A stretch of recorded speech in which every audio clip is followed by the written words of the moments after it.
show Squid Game that everyone's watching. I feel like no one here is watching it. We're going to talk about it. The thing is, when I watch it, half the time my eyes are like this because it's so terrifying and violent. That is how opposing fans must feel watching the Cowboys offense. It is violent. It is terrifying.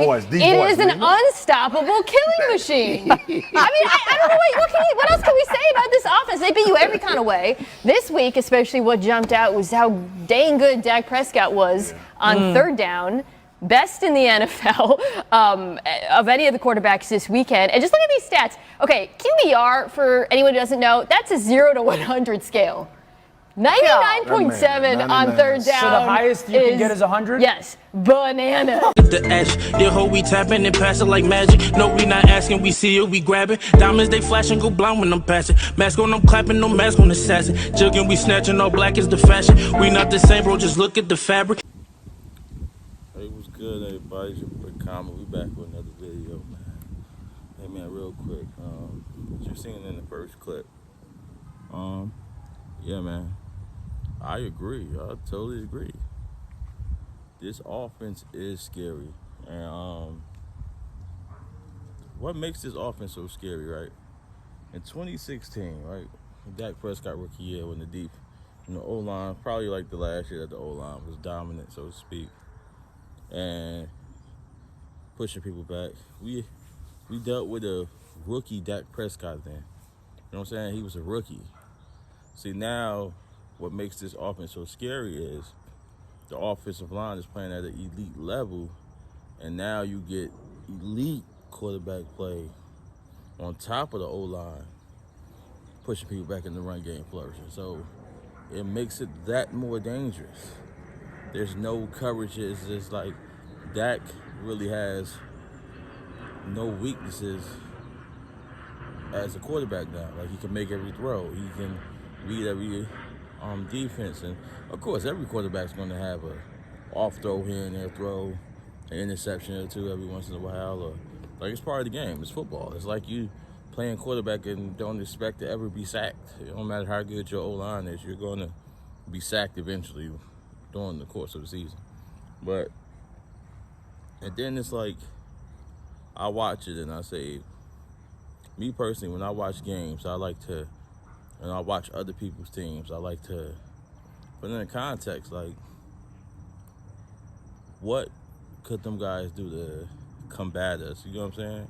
In terms of, could they hold up against the beating that we're willing to give? Because now when you got the elite running back and Zeke Elliott, you got Tony Pollard, who's coming in spellings. You got Elliott, and he's not letting up. So it's not like when Tony Pollard come in, it's not like the defense can say, okay, let's rest a little bit. We ain't got to take Zeke. Because no, Tony Pollard coming in ripping off 20-yard runs and getting them tough 5-6-yard runs. So it's like you never get a break. And I feel like as we get our Pro Bowl right tackle back after the bye week, we're going to get a Pro Bowl level wide receiver, Michael Gallup, back most likely after the bye week.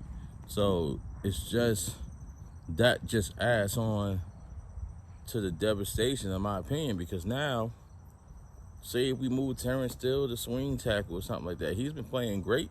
He's been playing good at right tackle. So if we move him to swing tackle and put Lon Collins back, now you got Cedric Wilson, who's been flourishing. He's suddenly the fourth wide receiver, and we got Michael Gallup back. So it's just, on top of our two tight ends, on top of the offensive line, top of the two running backs, on top of Dak Prescott, I just think that's going to be an awful lot to ask one team to contend with for 60 minutes. And what I've been seeing is, like, it's almost to the point, in my opinion, that teams have to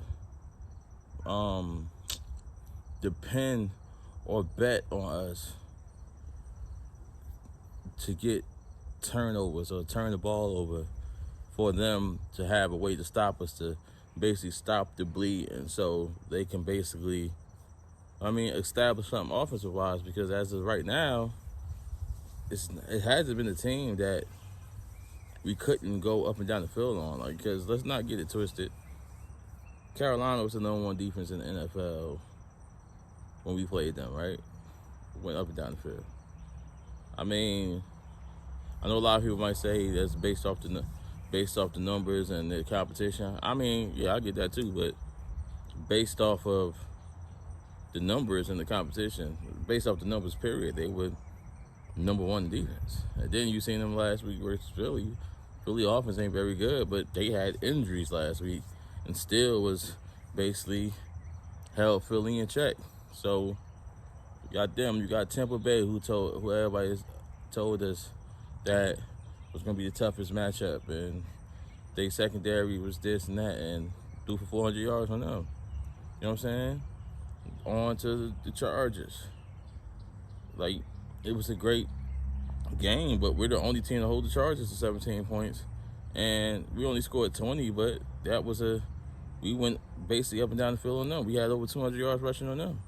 So it's like, it's going to be hard for teams to contend with us. If we can stay healthy and the defense start to get healthy as well, and like the level of play increases, I truly believe we just scratched the surface, and we actually can be better because we're turning the ball over. We're turning the ball over, and we unnecessarily some mistakes, and defense is still trying to gel in the process of gelling. We don't even have our fully set rotation yet because we're missing guys.